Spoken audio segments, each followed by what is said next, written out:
Better? Good. Okay. I'm not really supposed to talk about other sites in here, because not because this site objected, but because the other sites.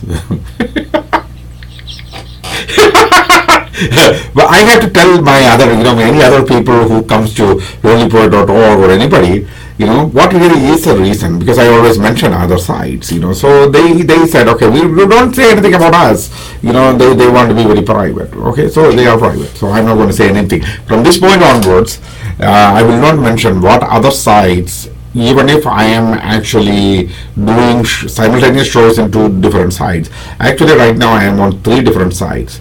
Actually, there are 3 of them, so it splits into 3. So, isn't it beautiful that in the technology have advanced so much? In 2000, I was wondering if I can ever do a live show on my poetry on my site, lonelypoet.com. And to be very honest with you, nobody was sure how to do this, and I asked some people, if my camera can go put a video directly onto my site, because I had a webcam. And in one of the most beautiful things is that recently I saw the same camera. I bought that camera in 1998 when I was in Florida, Fort Lauderdale, Best Buy. And it is when I see things like that, it brings back a lot of memories. Okay, I'm a master of connecting back to the original point where I started. So this show is called The Curse of the Lonely Poet. I should actually say Curses of the Lonely Poet. I'm going to put everything in a nutshell towards the end of it, but I'm going to actually read all these poems. The second poem is very long.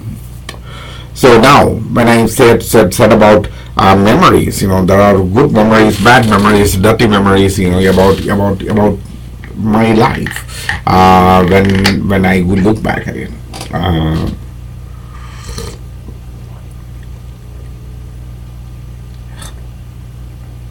That is a prayer that this food will benefit me, not the evil or the devil. So I start in the name of God, the merciful, the merciful. So if I don't actually dedicate this in the name of God, evil will take it. Now where I'm going with that is, it's called, people may not believe me. I know, it's called Kareem, and I'm going to say what is Kareem, because this show is going to last for like another 1 hour probably.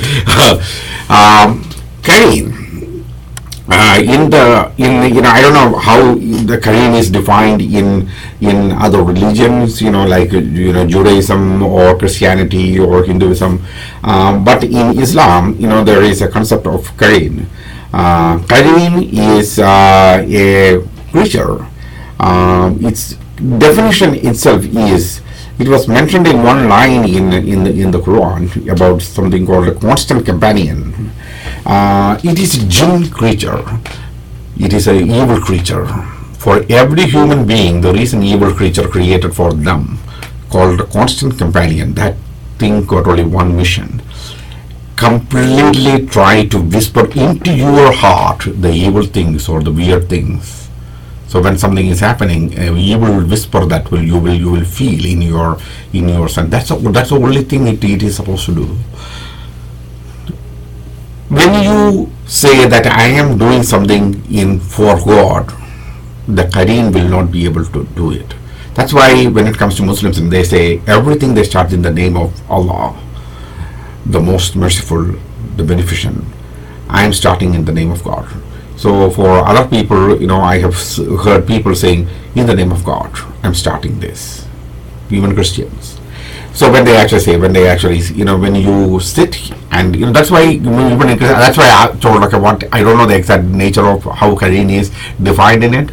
That's why when Christians, sit there, or Jews, they when they say it, they actually make a prayer. When they make that prayer, that food will not go to the Kareem. Otherwise, a part of that food you eat, the Kareem will consume and he will get stronger. And that Kareem what happens to that Kareen? This is a question. What happens to that Kareen? It is a very fascinating thing that what happens to it. When a person dies, this Kareen will start crying because he lost his host. The Kareen is going to die too. If he is not strong, it will only last for about between 3 and 40 days. The Kareen will exist. And if the person is a good person and the Kareen is a weak creature, then it will cry and cry and cry and die on the grave of that person. Or if the Kareen is stronger, like you are a weird person who don't actually believe in God or in any kind of God, and you eat without saying any of the prayers, the Kareen will be stronger.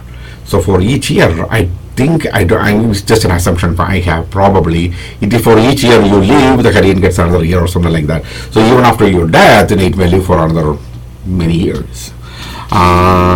The only thing the Kareen can look like is you. Your Kareen probably can take an image of you and show up. And people say, there is a ghost hanging around, behind me, or somebody who died. So I'm not really afraid of ghosts, because I am afraid of real humans.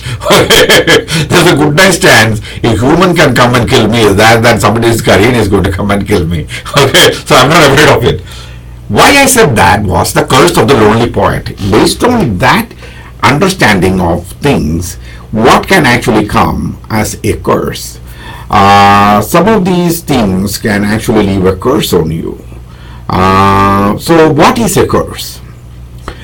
This is a question I asked even from a very young age. What is a curse? When somebody actually curses you, saying that okay, evil things are going to happen to you, or you are going to face some accidents, or nothing good will come to you, things like that. Sometimes it works. Sometimes, most of the time, it doesn't. So for some people, instead of the blessing, only their curses will work. Like me. See, when I bless somebody, oh, God will bless you always. Sir. Because most of the time I actually leave somebody, even whether I'm chatting with that person online or offline, I say, may Allah smile upon you always. That I always say that. Some people I know that they are very sensitive about even the concept of God. So I don't really specifically say which God. I believe in Allah. You may call the same God a different name. So I don't know what you will. So I just say, may God smile upon you always.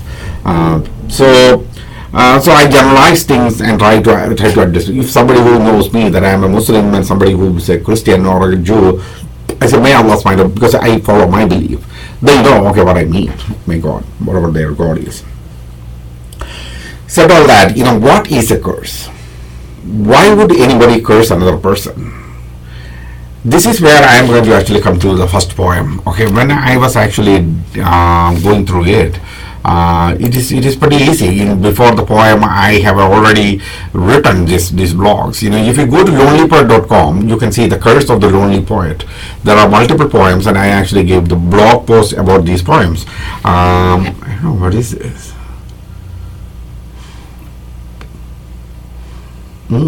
That's interesting. 1 second. Get out of there.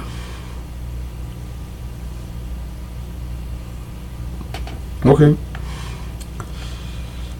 Somebody actually sent me a message. Somebody needs some help, and I can't do anything right now because it's too far.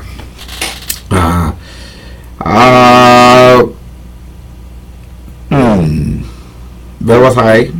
See, I kind of lost thought because of that. when that person actually sends me a message, that means okay, yeah, I have to do something. But I'm too far. There you go. The email also came. I that person is in New York, so I cannot do anything. But generally, that means okay, somebody needs a help. But once it comes to what happened was okay. When I was in India, I met a girl. And I was very, very, very friendly to her. This is a time when I was in my late teens, early 20s. as this is going to be a long show, I will be doing this a lot. I would sit in one pose because my leg gets really stiff when I actually sit. What really happened was I really was friendly to a girl, and who was trying to be romantic towards me. But this I understood later, because at that time I was very insensitive to many things. When some people come and say, I like you, yes, I don't really immediately think that the like means it is like a romantic like. It happens. Especially when you are young, when you are connecting to multiple people. You may have one person in mind, and you may not really say that to all of your friends. This was a classic scenario like that. And in this classic scenario of misunderstanding and miscommunication, I didn't really quoted her. Maybe that is the reason, the exact thing. And eventually came to a point. I have written it in detail what exactly happened, and I gave her. Maybe I should just delete it out, okay? But when it came, I should go and spend some time learning about writing and poetry. I told her she should find a good, nice husband. This is what exactly happened. I told her, you need to find a very nice person who can take care of you. By that time, I was realizing that there is another side to this relationship where she is in and I'm not. I'm not saying she's not a beautiful girl. I'm not saying she was not an inadequate girl, but there is a frequency at which I need to be to like a person in a romantic way. I'm not going to go into the details of whatever things happened. I did not even in the blog, because it can hurt. So not me, her. But she should find a good, nice husband. And at that time, that girl said, you will live the rest of your life as that lonely poet. Even though the exact word she used in Malayalam was, you will live Ekanthanaya oru kavi. In Malayalam it is that. It's not exactly lonely, even though I said lonely poet. A poet who is going to be isolated or alone. That's what exactly it means. Okay? Then, things happen. I was like, I don't care, if she's. This is what I said, okay. Later in my life, about 4 years later, I met the perfect girl I was looking for all my life. I called her the blessing of my life. We have had a great time together, but there were a lot of people jealous of us being together. And I started hearing a lot of stories, connecting her with other guys. I wrote a poem at that time, which I have shown to her, and she said, you should never have written a poem like that. In another 3 months, things changed dramatically, with me finding her sitting behind another guy's motorbike. In India, when you see a girl sitting behind the motorbike of another guy, that means that she's holding him, have to, and that's what actually I saw. And then it started a lot of questions, what is going on with this guy? And she started being very elusive. Eventually, I was proven wrong, and the guy in fact was her cousin, taking her to a doctor. She left me without saying much. She is now married with 4 children. Yes, that's what actually happened, because I grew suspicious of things with her, because I was very naive as to what was it all about. And I was also not exactly 100% in town. I was working in another town. So this happened. So from there, this is the time when I actually, wrote something about that. I was writing poetry, very crude poetry. And even though everything was burned away, this is one poem I scribbled the initial part of it was scribbled down in a notebook. I thought I had the notebook here, but that's not the one. There was an old notebook, which is worn out. And it is not even very legible at the. But when I rewrote this as the Curse of the Lonely Poet, it was legible. So, and nowadays it's pretty much wore out. It's been maybe 26, 27 years right now, after all these incidents happened. So this is the first poem. I'm going to break the poem up and I'm going to show you. There are 3 poems. Imagine. Let's see what timings where we have. Maybe I should break 15 minutes. So yeah, about 45 minutes to 50 minutes. That's what it comes to. So I'm going to bring up the first poem, called The Curse of the Lonely Poet. And this is part 1. And I'm going to let's see, capture screen. There you go. The Curse of the Lonely Poet. From the day I remember things in life hazy but comforting, a face in mind I saw. For a glimpse of the real I waited, but without a sight outlived time. I outlived time. When in life the smile of love I may see, don't know the fate, don't know the secrets of the feeling, all guesses and unfulfilled wishes. Oh, in the winds changed its the winds changed its course, like bunches of fresh blossom jasmine. In front of me you stood as the fulfillment of fortunes, of blessings of heart. You are the face of all blessings of mine, I said. No darkness can fade your face from my mind. The whole mankind may doubt and try to change the course of my righteous love. Otherwise, mankind can be called likewise. If they cast a doubt in my mind, I curse the curse of loneliness will melt me in the flames of your conscience. The course of time and crooked minds outplayed with my love for her in doubts of her sanctity, and forever I lost her, the blessing of my life, and forever I will live in my own curse. I'm going to come back. This is not over. So, that is the first curse of the poet. The second is a fantastic one. That is the one I really like, to be very, very honest with you. That poem is something which I sincerely love writing. This is where I can connect to a supernatural scenario. It was written. The original idea of this poem came during a Halloween. As to give me a I cannot say it. I'm.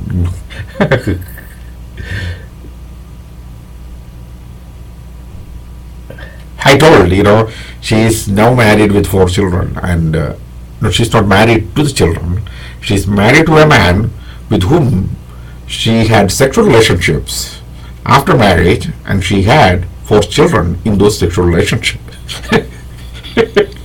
That's how, real life people get married and make children. That's how it happens.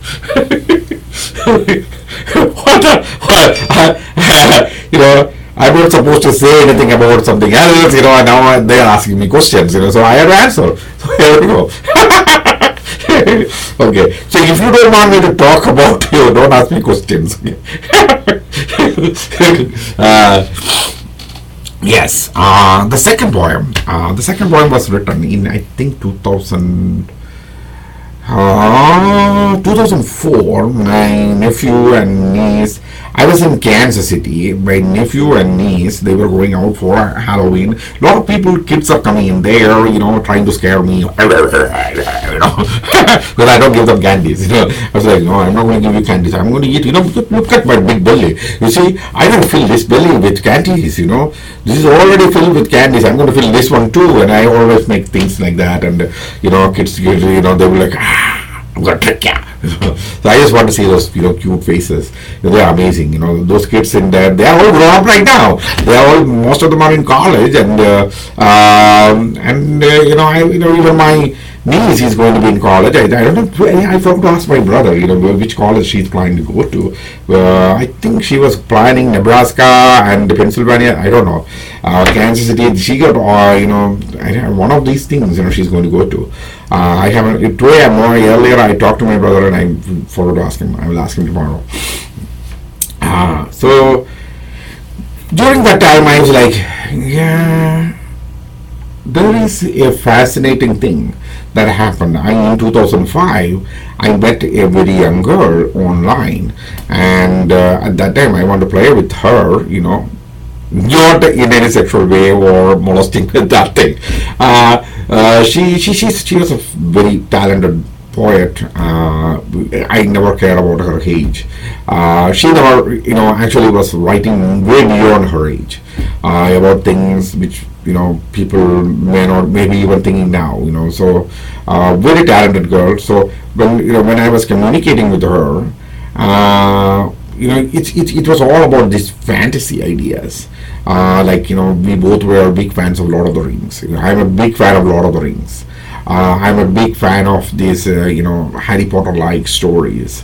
Even though I'm not a big fan of the Harry Potter, franchise as is, I'm a big fan of fantasy stories because that's who I am. I really am. I'm completely filled with fantasies. See, I make up things out of there is a small bit of reality is there.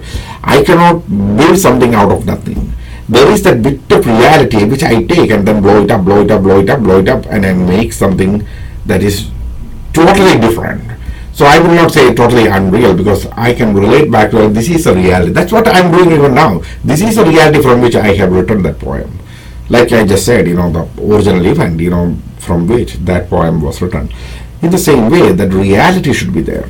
So where is that reality when it comes to? So I was like, what if, say, this is the thought that started, what if that Kareen, if somebody's Kareen is hanging out here, say for example, they got stuck. These Kareen characters are jinn. So if somebody who don't know what is a jinn is a creation by God. Humans are created out of earthly dust. Angels are created out of light, very pure light. Jinns are created out of smokeless fire. So you know what is jinn. They are like humans, not like in the sense, not biological, but they have, unlike angels who angels don't get married and have children. Jinns can get married and have children, and they have hierarchies. They have their own, world. I don't know a lot about their world, but there are scenarios which I know some part of their world, but I'm not going to go in detail into that. These jinn creatures, that's what I was thinking. If, say, for example, they were not able to return, okay, they die too. Angels don't die. If they die and pass away and they go, if they didn't, there are people actually saying, okay, they pass away to their world. What was the scenario? That's the thought. So this started from this Kareen thought. Now you know why I told about the Kareen and all these things. It was not for some reason. This is the reason why I said why Kareens exist. What are they? What is my belief about it? And I don't know about the other people's belief, but there are people who believe, non-Muslims who believe there are these creatures out there which transcends through beyond our senses, or which exist beyond our senses. Because we have only 5 senses to sense things. So no matter what technology we make, it is an extension of those 5 senses. So where is a 6th sense?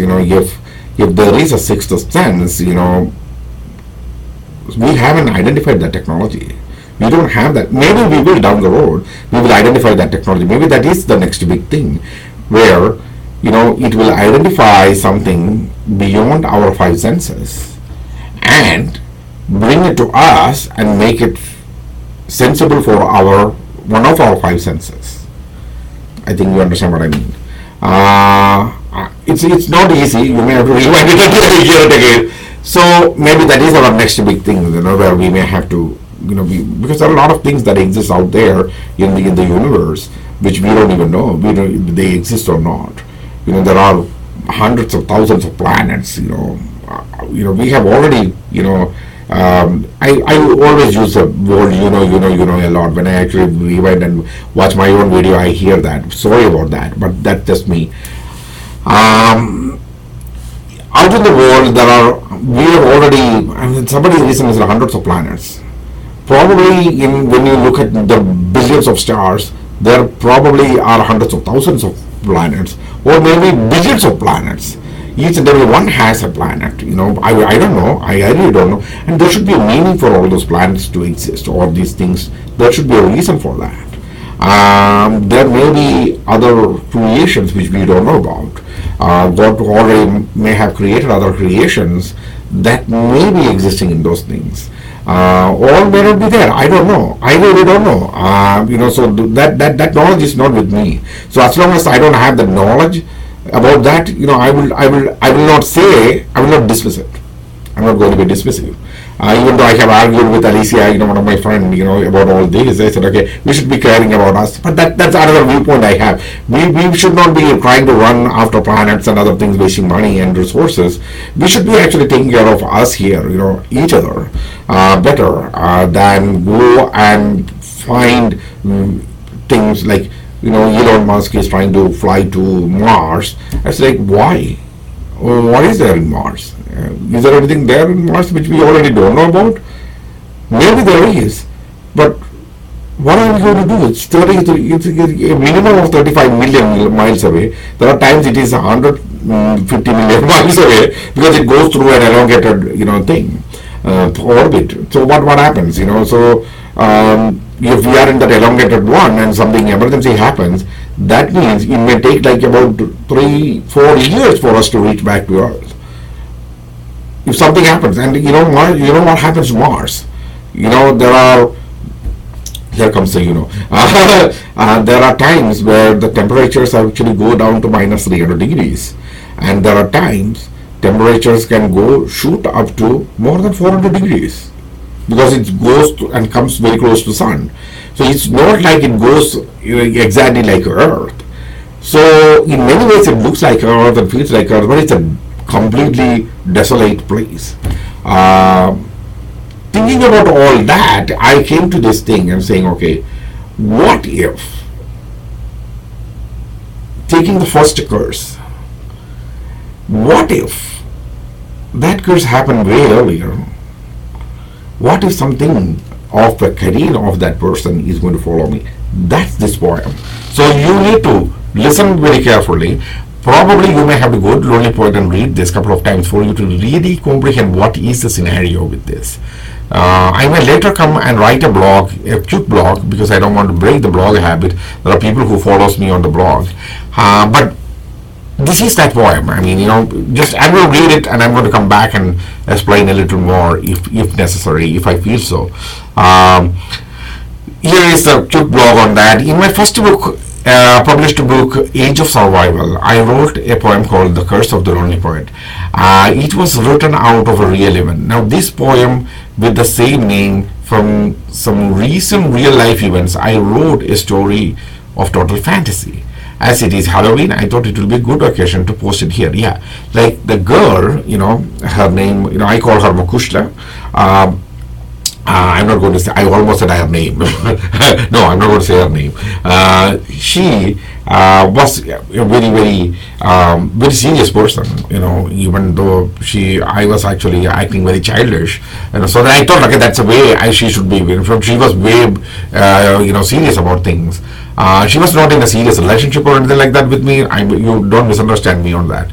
But I was actually giving her a fantasy because she was actually writing a fantasy thing at that time, and like taking that context of fantasy and then coming to an absolute fantasy idea of taking this career, from the first part, both things putting together this poem, The Curse of the Lonely Poet, Part 2.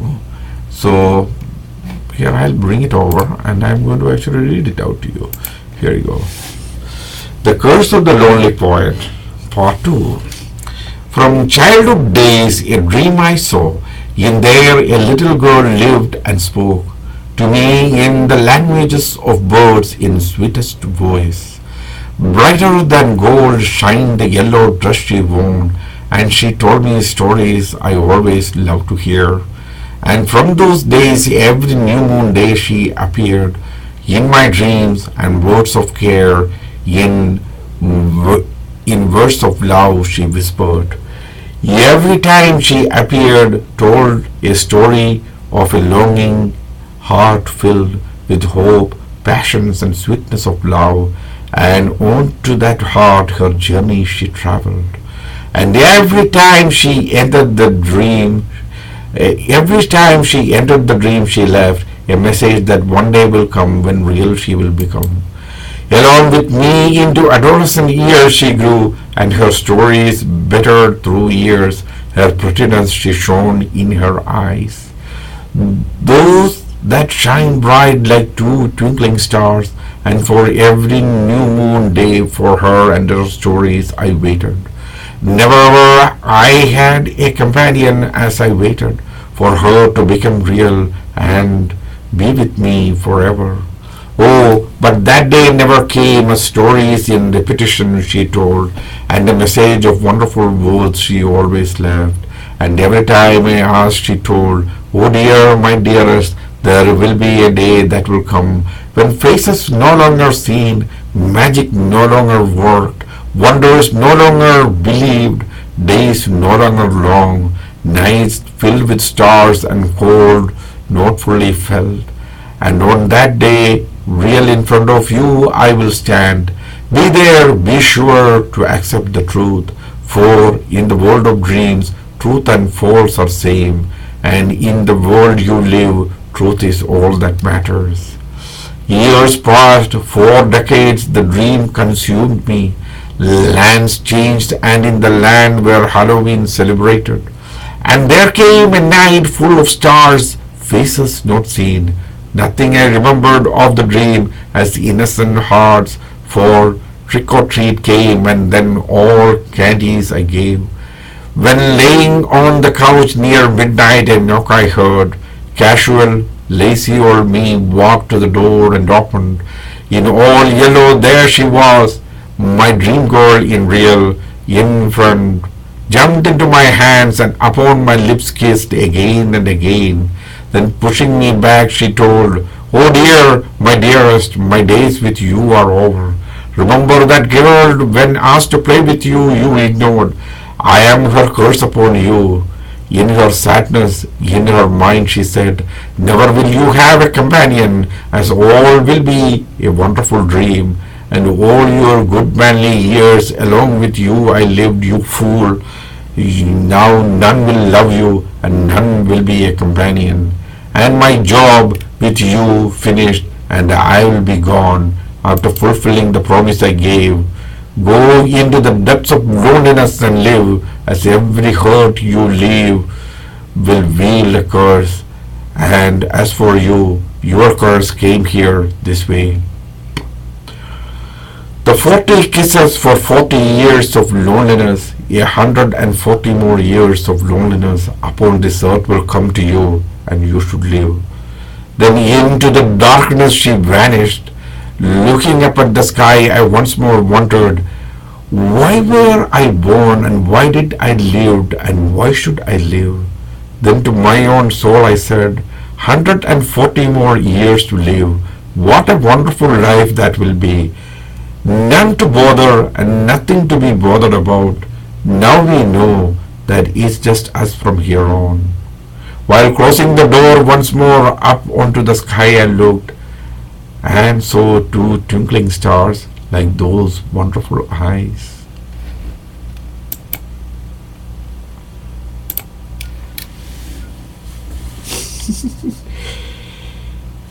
Now you know, I put the idea of this Kareen, and I didn't really actually say it is idea. What if that, yeah, when you were young and you curse, in your innocent years, this thing exists too, but that thing is also very young, and it is fascinating when that can come. What if the curse of somebody who's very young, who curses you, And it is this Kareem that is going to come and actually hurt you. That is a thought. Now, that's why I said, okay, I may have to come back and explain to you a little. Only after you hear this, you will understand what exactly that means. This is why I say my poetry needs an explanation from me. Very, very, very clearly. Now my mouth is getting dry, so I'm going to actually have a sip of my tea. Ooh. That is tasty. Wow. Haven't I told you I make some of the best tea in the world? Now, the third poem.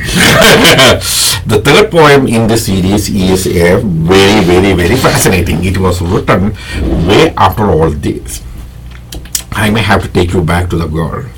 And this is where the relevance came. And I'm going to make a confession right now. And if any girl who is interested in me, who is watching the show, should know that there is a problem with me.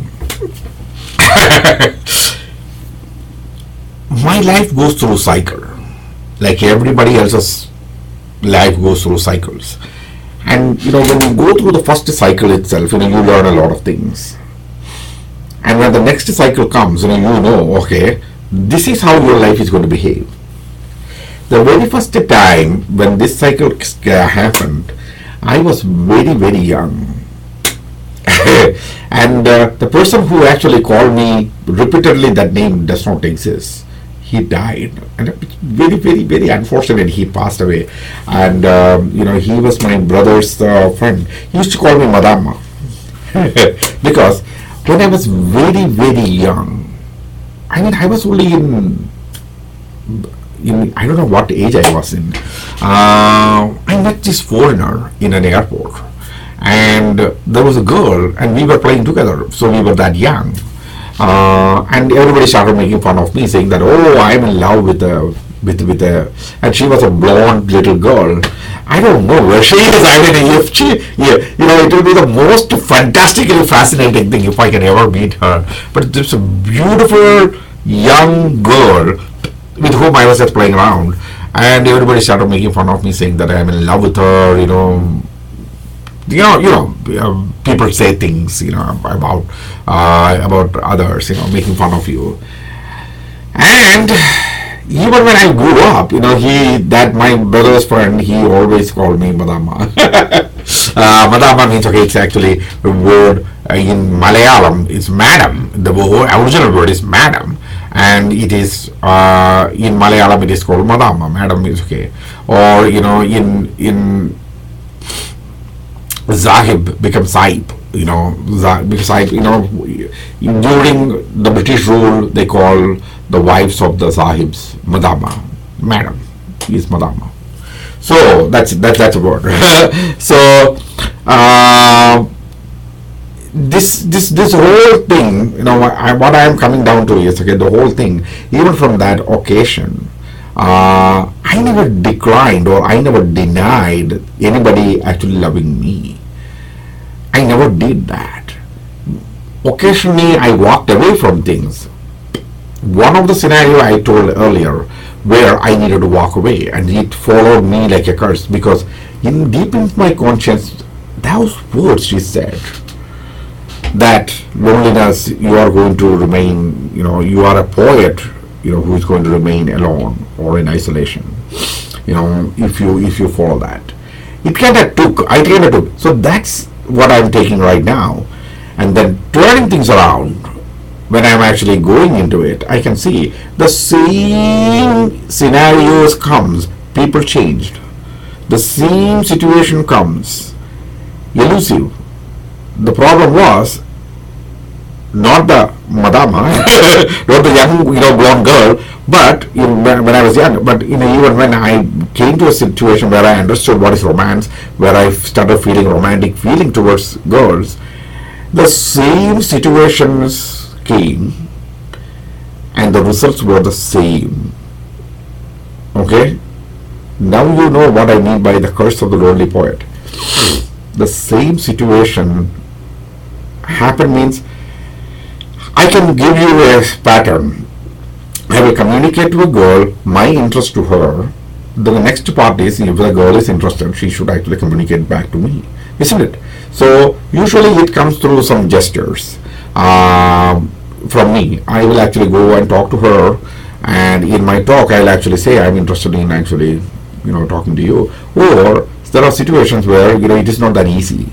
It's not as easy as anybody may think that oh yeah, we can actually I can just go and talk to a girl, because either the girl will be younger or older, or the girl is in a situation where I cannot easily tell her oh yeah, I like you in a romantic way. So what I do is, okay, to understand if there is any interest from her, I do some gestures. Usually I give some gifts. Okay, these days that's what I do. Not these days. I mean, these days I'm stuck with one. But previously, what I did was, okay, I just go and talk to the girl, so that she understands that I'm interested in talking to her, just her. And then what I do is, okay, I may give her some gifts, or invite her for some common event, general event, instead of a date, because a date is going to happen from that point. So that is the idea. The fundamental idea is that's the way my life works. It may not be the way people expect me to behave. It may not be the way many other guys in the same situation will behave, but that's their life. That's not my life. Okay, in my life I can only be me. I'm going to be truthful to myself. I should be truthful to myself instead of trying to act like somebody and make it all a big lie. You understand what I mean? I hope you understand. If you don't understand, it's all okay, because it's very difficult. But that's how it works for me. So when I actually do these kind of scenarios, different works of things, it repeats. The thing is, most of the time when I'm really deeply interested in somebody, do all these scenarios at multiple things. When either I talk to them, or I give gifts to them, and show my interest fully, the girl will become very hostile. This is repeating for the last maybe 25-30 years. The girl will become very hostile, and it happened from multiple people. And facing one right now. But this is where I recently said the curse came up. I pulled out this thing and looked at my own curse upon me. Okay? Third poem. I'm going to briefly read some part of this blog, so that you can also go and read it. It's better you read it. And I said read. Oh my God, I need to. I'm a reckless guy. I'm not a person. Yeah, here's the thing. The days is for. Okay.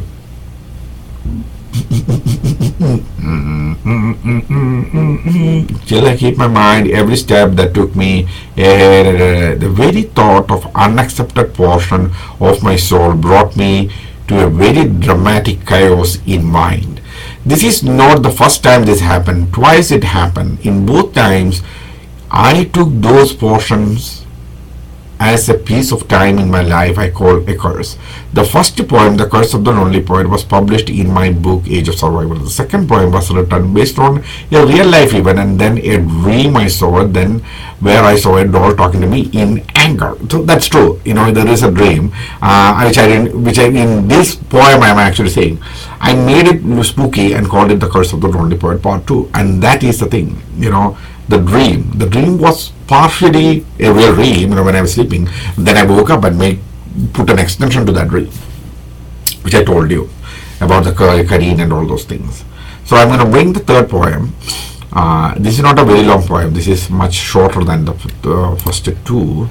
I'm going to read the poem and I'm going to explain to you what is my own curse. This is where things are going to get a little interesting, okay? The Curse of the Lonely Poet, Part 3. See through the light from my soul, see the love in my soul that glows. Darkness is nothing strange to the true lover. Nothing on earth stay as is forever. I laid all the light in my soul for you to see the love for you glow in me. Maybe 1,000 lines of verse about us I already wrote in soul memories in 1,000 years to come can remember. Oh, you, the flower who withstood the winter storm, you are the star that shines without any mass inside. But for me, you chose to live only a silhouette of gladness. The phantoms of the past faceless danced, and about you again and again I thought, dragged along with a life consumed with crooked fate and dark times. Oh, the shining of a blessing I once saw, the shining of a lucky star in the soul of yours. But why you chose again to throw me back into the mighty dark of past? Kindness of you I will not take, anger of you with love I will subdue, and loving me you can never curse into oblivion, my love. I need to scroll this. I'm kind of finding it hard. Oh, okay. And the loving me you can never curse, into oblivion my love will go. Only your love for me can rekindle in me smile and love. Until that day, every object on the face of this planet I curse, not to feel the love of mine. This poem was written in 2011. Pretty much, I know that, and I am clicking on something. The click never happened. Reason, I should say. I'm not crying. I wish I could. I'm not a crying guy. I don't really cry much. When I was young, I used to cry a lot. And my mother once told me that not my mother, both my mother and my uncle, that when I was born, I didn't really cry. I was looking around, what the hell is going and they were pinching and doing things so that I will cry, because a baby should cry. That's one of the exercises they should do. Even I start crying. So, but when I was young, I used to be very stubborn and I started crying. These days, it may take a lot of anger, and I don't get that angry very fast. I used to be very, very short-tempered. The short temper comes with it is very quick, one shot, I go like that. And if I am really very emotionally angry at somebody, especially people I love, and I get angry at them, the end result is flowing tears. It is kind of a Ashan trait. I am an Ashan. The Ashans, I am Sajiwan Ashan, and the Ashan is my family. All of the Ashans have that thing. My brothers, my father.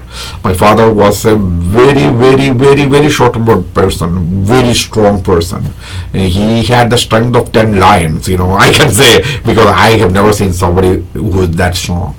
I'm not saying just because of my dad, he was very strong. But, he was very gentle to everyone. And if he actually gets angry, this is it. This is the result. He starts crying.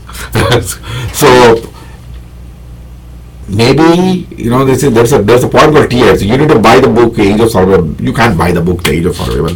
I'm going to actually kindle it and bring it to you. Age of Survival. That's my next project now.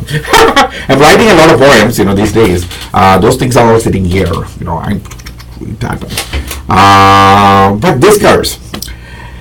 Okay, I cursed every object in this planet from about 2011, not to feel the love of mine, unless somebody loves me. I did not specifically say who that person is, and two people came after that. Okay, who fits into this expression? Okay, maybe I have to read this part very well before you can understand. Maybe 1,000 lines of verse about us I already wrote in soul memories in 1,000 years to come can remember. That is a one long line. I tried to break it, but this didn't happen.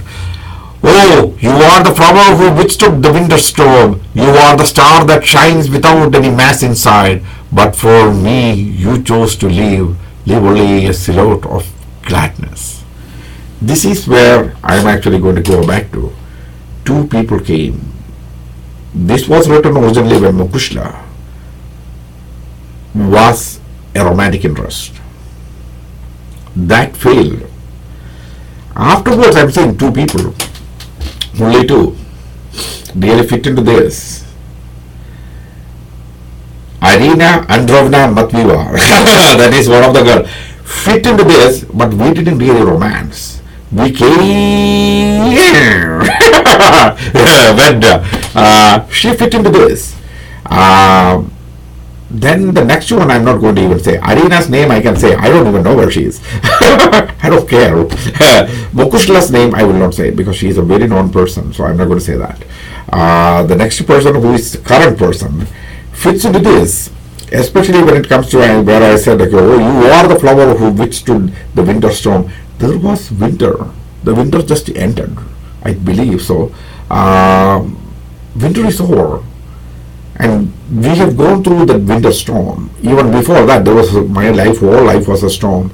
And I withstood that. I'm here, she's here, but there are serious, disconnect and miscommunication and, all the kind of chaos that can come up. For what reason? I don't know. This is when I thought, this is a cursed thing for me. It was like the curse of the lonely poet. And I remembered the poem. I just wanted to leave the last poem out there. But then I know the last poem alone may not really make sense. So I released the whole poems. Now you know why I'm looking into my security cam, because I've been alerted that somebody is looking into my security cam. I hate it when it does that, when somebody do that. I mean, we'll go back to the message. I hate it, when people come and, look through my security cam and don't communicate to me. I don't know who that is. I cannot trace that person. I'm not in the business of tracing people who come and look through my security cam. But I know somebody is there. But leaving all that, I'm going to actually really end the show. I think we probably will be about, I was thinking about an hour. It's 52 minutes. It's a long video. I'm going to wrap this at this point, and let's look back at these shows maybe in a month. Next month by this time, I probably will not be doing any shows. I will be doing shows. I may be doing shows. I don't know. But in all honesty, I may not really want to do shows at that time, because during this time, this particular time of the day, I will be very tired. I'll be fasting and finish the fasting, then I'll eat a lot, then I'll be sitting like this. And then this year I'm planning to have a walk before the break of fast. So imagine I will be and I don't want to sleep because I have long prayers in the night. So I do the nightly prayers too. So finishing all that, I may be free by about like midnight, little past midnight, and then I need to sleep for like about 3 hours. Then I wake up and eat more food, then start the fast, then I sleep again. If I have a job, then I have to wake up like about 8 o'clock, 9 o'clock, I go to job, or I will not sleep after that. I will go to job, maybe about 6:30, reach there, come back about 2:30, 3 o'clock, and then sleep maybe another 4 hours. So that's how I manage things. It depends on whether I have a job or not. There was a time when I can work from home. If that happens again, if I can work from home, that is very convenient then, because I can work beginning of the day, 6 o'clock, 7 o'clock. I don't have to go to the office. I can work from home, do the things. Work from home have a disadvantage during a fasting month. If I'm going to an office, I can go to an office at about 6:30 in the morning, come back at about 2:30, get out of there at 2:30, come to be here, do my prayers. By 3:30, I can go back to sleep. If I am working from home, do you know what that means? I should be available all through the day, so I cannot sleep during the day. So this is going to become a big cumbersome problem. So what I do is I sleep in the morning and then wake up at about say 8:30, 9 o'clock. I don't need to go through the whole dressing up and going, putting myself in a good appearance, instead of the sleepy thing. No, nobody's seeing me. I can just work. So things are planned. I once more than is coming. I've already have said to about 25,000 times. I try to stretch this to for an hour. We're only at 54. Maybe I should just wrap it by now. But this is a reality. So I told reality. I don't want to do shows telling lies. I'm practicing to be a truthful person. I'm a practicing truth seeker. Mahatma Gandhi, I call him Mahatma Gandhi right now, or Mohandas Karamchand Gandhi, Mr. Gandhi, actually told something. He wrote his my experiments with truth.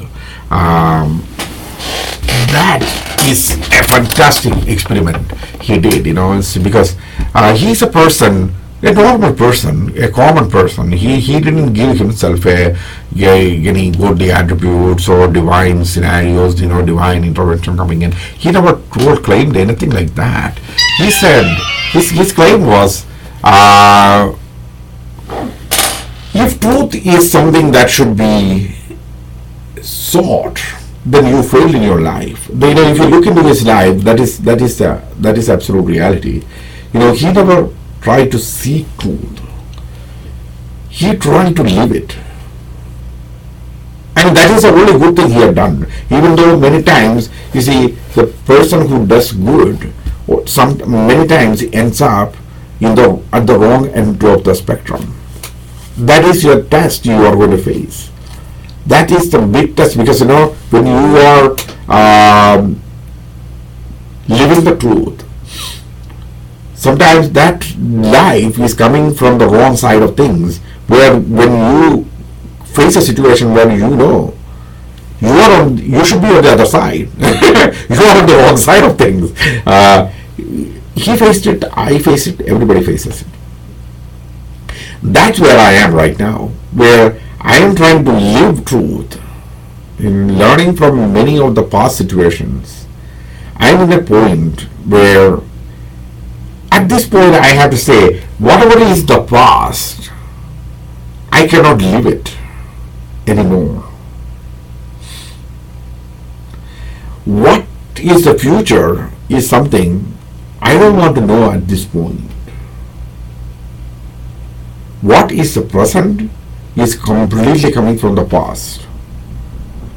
So this is where I am trying to balance things. This is a situation many people are facing out there. Whatever is that past which we already have and we had and is what we have. Right now our problem is that past is haunting us. And I have seen hundreds of people facing the same situation in their life. Whatever is that past, one by one, deliberately you have to push it to past. That is your present. Spend maybe 2-3 months pushing things behind you. And it is a very hard thing to do. Memories, people, events, jobs, places. Or if you are saying you are going to carry that past into now, which you already have, the future will not come to you because you are pushing that future away. That's what exactly happens with something which I call Innovation, I only have about a minute. Innovation. Innovation is taking something that already exists and making it better. The problem with that something that already exists already is going to exist with you. In deep inside, it is something that already exists. It is not an invention. It is not a discovery. We need to discover things new. We need to invent things new. That means whatever is right now, push it behind and come into that future. Take that future, bring it in. Be receptive. Don't try to find shortcuts. That's what these whole points and everything I was actually trying to say. I'm going to bring it to a nutshell. Do not try shortcuts because you will fail. That's the thought with which I'm going to end this show. Have a fantastic night, everyone. Good night and good luck.